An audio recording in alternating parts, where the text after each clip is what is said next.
इनका जो जन्म हुआ 1869 में, कहाँ पर? गुजरात राज्य और काठिया, अब जो भी लिखना हो आपको, काठियावाड़, लेकिन मेरे हिसाब से बाड़ा ही है, काठियावाड़ा के पोरबंदर नामक स्थान पर हुआ। कहाँ पर हुआ? पोरबंदर नामक स्थान पर गांधी जी का जन्म हुआ। ठीक, 1869 गुजरात काठियावाड़ा पोरबंदर नामक स्थान पर गांधी जी का जन्म हुआ। इनके जो पिताजी थे उनका नाम क्या था? आपको पता है गांधी जी का पूरा नाम क्या था? आप कहोगे मोहनदास करमचंद गांधी। तो इनके पिताजी का नाम मोहनदास, तो इनका नाम था, पिताजी का नाम था करमचंद्र गांधी, करमचंद गांधी। उनकी माता का नाम क्या था? माता का नाम था पुतली बाई, पुतली बाई। इनकी पत्नी का नाम, पत्नी का नाम आप सबको पता होना चाहिए, क्या था? जिनको हम लोग बा के नाम से ही पुकारते हैं, कस्तूरबा। इनको कस्तूरबा देवी कह सकते हो। इनका जो क्या नाम है, दूसरा नाम था वो था बा क्यों कहते थे इन्हें? क्योंकि वहाँ पर गुजरात में नियम है, बड़ी बहू को हम लोग बा कहते हैं। गांधी लगा दीजिए, कस्तूरबा गांधी। इनकी पत्नी का नाम था कस्तूरबा गांधी। देखिए, गांधी जी के 4 पुत्र थे, ये सबको पता है, और ना उनसे प्रश्न पूछा जाता है। बस ये पूछ सकते हैं गांधी जी के कितने पुत्र थे, लेकिन जो परीक्षा में सबसे ज़्यादा प्रश्न पूछा गया है, हम लोग उस पर चर्चा करते हैं। गांधी जी का 5वां पुत्र किसे कहा जाता है? गांधी जी का 5वां पुत्र किसे कहा जाता है? तो गांधी जी का, गांधी आ रहा है कि नहीं ये देखें ज़रा। हाँ, ये नहीं आ रहा है जो हम लिख रहे हैं। हाँ, यहाँ से लिखते हैं। हाँ, गांधी जी का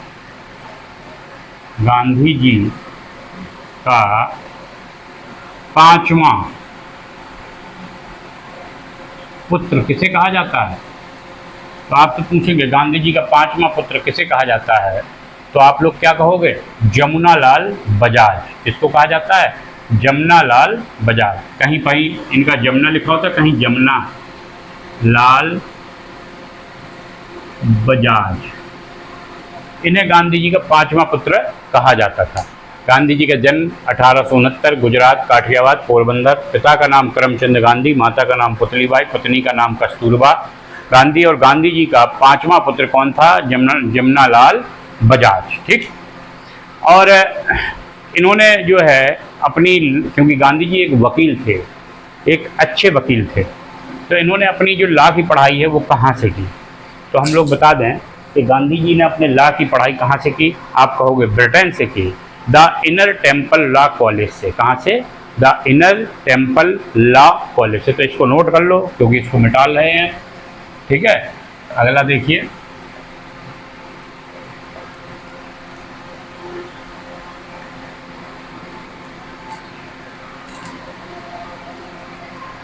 देखिए, गांधी जी ने लॉ की पढ़ाई यानी कानून की पढ़ाई, कानून की पढ़ाई कहाँ से की? आप कहोगे इंग्लैंड या ब्रिटेन, पहले ब्रिटेन ही कहेंगे क्योंकि साम्राज्य एक था। ब्रिटेन से की। कहाँ से की? ब्रिटेन से। कॉलेज का नाम क्या था? पूछ सकता है। The inner temple college. क्या नाम था? द कॉलेज है ये, college the inner temple college, the inner temple college. इन्होंने यहाँ से लॉ की पढ़ाई की। किसने? गांधी जी ने। और प्रैक्टिस कहाँ पर की? तो आपको बता दें कि इन्होंने प्रैक्टिस 2 जगह की भारत में आके। कहाँ कहाँ पर की? एक तो नासिक में की, और एक कहाँ पर की? एक की इन्होंने राजकोट में। एक नासिक में की और एक कहाँ पर की? राजकोट में। ये प्रैक्टिस की इन्होंने, यहाँ पर इनका अभ्यास किया आपने, क्योंकि लॉ करने के बाद कहीं ना कहीं किसी न किसी कोर्ट में आपको प्रैक्टिस करनी पड़ती है। देखिए, लेकिन गांधी जी का जो जीवन है यहाँ से प्रारंभ नहीं होता। जो गांधी बने, कहाँ से बने? तो मैं बता दूं, गांधी बने साउथ अफ्रीका के पीटर्सबर्ग नामक स्थान से। क्यों? मैं आपको बता दूं कि 1853 में 93 में, आई एम सॉरी, 1893 में, इसको मिटा देता हूँ, हो गया, देखिए 1893 में। ये 1893 क्यों महत्वपूर्ण है? क्योंकि एक गुजराती व्यापारी था, दादा अब्दुल्ला। कौन था? दादा अब्दुल्ला। जो व्यापारी था, ये गुजराती व्यापारी था, गुजराती व्यापारी, एक गुजराती व्यापारी था दादा अब्दुल्ला, जो अपना केस लड़ने के लिए गांधी जी को कहाँ ले गए? अफ्रीका ले गए। कहाँ ले गए? अफ्रीका। कब? 1893 में। क्या भैया हमारा केस है एक, अफ्रीका चलिए आप लड़िए। वहाँ पर पीटर्स मॉरिसबर्ग है, एक स्थान है पीटर मॉरिसबर्ग। ये जो स्थान है पीटर मॉरिसबर्ग, इस स्थान पर अंग्रेजों ने गांधी जी को ट्रेन से उतार दिया। क्यों? क्योंकि गांधी जी फर्स्ट क्लास डब्बे में बैठे थे और उस समय काले और गोले का दक्षिण अफ्रीका में बड़ा भेदभाव चल रहा था। तो अंग्रेजों ने गांधी जी को ज़बरदस्ती टिकट होने के बाद भी पीटर मॉरिसबर्ग नामक स्थान पर उतार दिया। गांधी जी कहाँ जा रहे थे? विक्टोरिया से नटाल के लिए। ठीक है, कहाँ जा रहे थे? विक्टोरिया से नटाल के लिए। कहाँ से? विक्टोरिया से, सॉरी विक्टोरिया कह रहा हूँ, विक्टोरिया से कहाँ के लिए? नटाल के लिए जा रहे थे। ठीक, लेकिन इनको कहाँ उतार दिया गया? इनको पीटर मॉरिसबर्ग नामक स्थान पर उतार दिया गया। अब उतार दिया गया, गांधी जी ने वहीं से ठाना कि हम दक्षिण अफ्रीका को आज़ाद कराएंगे।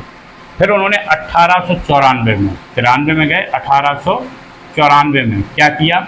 1894 में नटाल इंडियन कांग्रेस की स्थापना की। किसकी स्थापना की? नटाल इंडियन कांग्रेस की स्थापना की। नटाल इंडियन कांग्रेस की स्थापना की। किसने? गांधी जी ने की। और आपको बता दें दक्षिण अफ्रीका में, अब देखिए यहाँ तक तो बात आ गई कि उन्होंने अपनी नटाल इंडियन कांग्रेस की स्थापना की। यहीं पर इन्होंने एक पत्रिका भी छापी जिसका नाम क्या था? इंडियन ओपिनियन पत्रिका। क्या नाम था? इसी दौरान 1904 में इन्होंने दक्षिण अफ्रीका में एक पत्रिका छापी। दिख रहा है कि नहीं ये देख लें जरा। हाँ ठीक है, अभी तक तो ठीक। इंडियन ओपिनियन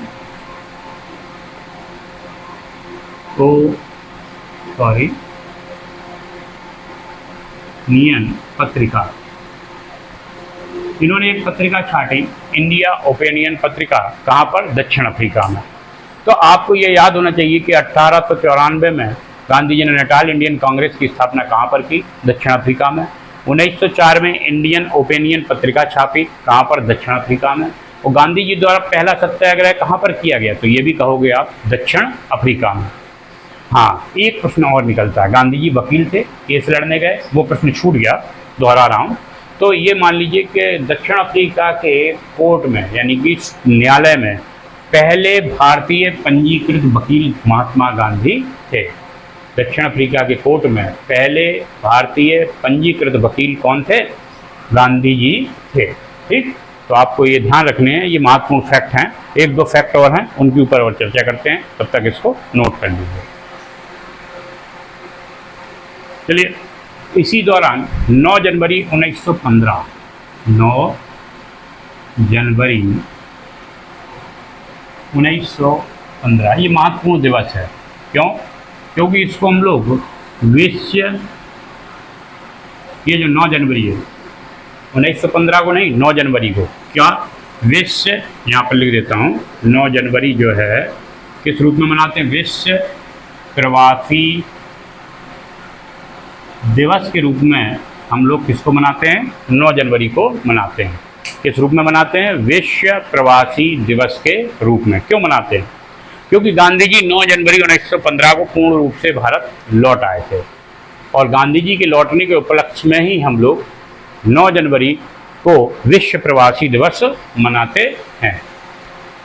देखिए, जब गांधी जी भारत आए तो उस समय विश्व युद्ध चल रहा था और अंग्रेजों ने भारतीयों से आह्वान किया कि आप हमारी तरफ से लड़िए, लेकिन कोई भी भारतीय वो अंग्रेजों की तरफ से लड़ने को तैयार नहीं था। तो जब प्रथम विश्व युद्ध के दौरान कोई भी भारतीय अंग्रेजों की तरफ से लड़ने को तैयार नहीं था तो अंग्रेजों ने गांधी जी से निवेदन किया और उन्होंने झूठी दिलासा दी कि मैं भारत को हम लोग छोड़ के चले जाएंगे, आप हमारा इस विश्व युद्ध में सहयोग कीजिए। तो गांधी जी के कहने पर लोग प्रथम विश्व युद्ध में शामिल हो गए और इतनी तादाद में हुए कि अंग्रेजों ने गांधी जी को इस आह्वान के लिए केसरी हिंद, देखिए प्रथम विश्व युद्ध में आह्वान के लिए केसरे हिंद की उपाधि दे दी। किसकी उपाधि दे दी? केसरे हिंद की उपाधि दे दी। और एक उपाधि और दी जिसे हम लोग कहते हैं जुलू युद्धू, ये उपाधि दी। इस जुलू युद्धू का मतलब क्या है? तो जुलू युद्धू का मतलब है सेना में भर्ती करने वाला सार्जेंट, सेना में भर्ती करने वाला सार्जेंट।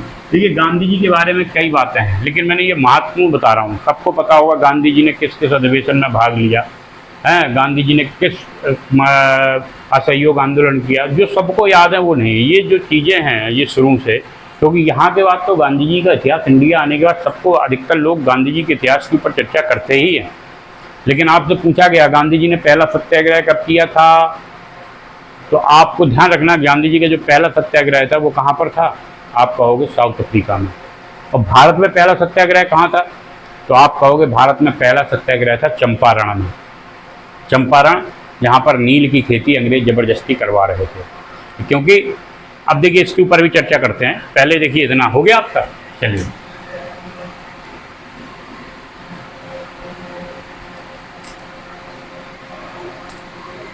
देखिए गांधी जी को भारतीय राजनीति में आने के लिए एक राजनीतिक गुरु की आवश्यकता थी।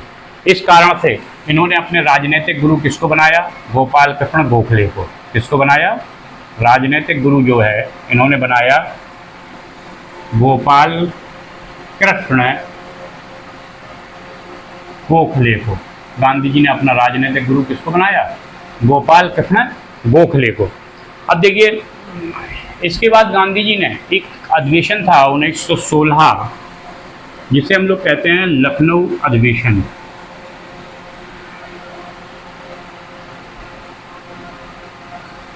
इस अधिवेशन में गांधी जी की मुलाकात राजकुमार शुक्ल से हुई। किससे हुई? राजकुमार शुक्ला कह लो, चाहे सॉरी उल्टा लग गया, शुक्ल से हुई, राजकुमार शुक्ला से। ये राजकुमार शुक्ला कौन थे? तो मैं आपको बता दूं, ये राजकुमार शुक्ला चंपारण के ही एक किसान थे जो नील की खेती का विरोध कर रहे थे, जो अंग्रेज उनसे ज़बरदस्ती करवा रहे थे। तो राजकुमार शुक्ला के कहने पर गांधी जी कहाँ पर गए? राजकुमार शुक्ला के कहने पर गांधी जी चंपारण गए, जहाँ पर नील की खेती इनसे ज़बरदस्ती करवाई जा रही थी। चंपारण में नील की खेती किसान क्यों नहीं करना चाहते? क्योंकि उसके कई दुरुपयोग थे। एक तो भूमि बंजर हो रही थी, दूसरा आपके जर्मनी में उन्होंने प्राकृतिक नील की खोज कर ली थी, जिस कारण से ये जो नील की खपत कम हो गई थी और इनके जो लागत मूल्य वो भी नहीं अंग्रेज इनको दे पा रहे थे। और गांधी जी के कहने पर सभी किसानों ने नील की खेती बंद कर दी और एक जगह बैठ गए। अंग्रेजों ने उनके ऊपर कुत्ते छोड़े, घोड़ों के टापू से मारा। गांधी जी ने कहा हिलना नहीं, क्योंकि अगर आप एक बार मार खाने से डर गए तो ये मान लीजिए आपको नील की खेती करनी है। तब गांधी जी कहने पर किसान अपनी जगह से हिले, कुत्तों से कटवाया, घोड़ों से कटवाया, लेकिन किसान अपनी जगह से नहीं हिले, ना नील की खेती की, और अंग्रेजों को वहाँ से जाना पड़ा और किसानों को नील की खेती से मुक्ति मिल गई। तो गांधी जी का जो पहला सत्याग्रह था वो कहाँ पर था? आप कहोगे चंपारण में। कहाँ पर? भारत में। भारत में पहला सत्याग्रह कहाँ पर था? चंपारण में। तो इस प्रकार गांधी जी की भारत की यात्रा प्रारंभ होती है। तो ये छोटा सा वीडियो था, इसका नेक्स्ट पार्ट आपको अगले वीडियो में मिलेगा। अगर वीडियो आपको पसंद आया हो तो दोस्तों के साथ लाइक शेयर अवश्य करें। धन्यवाद। जय श्री राम।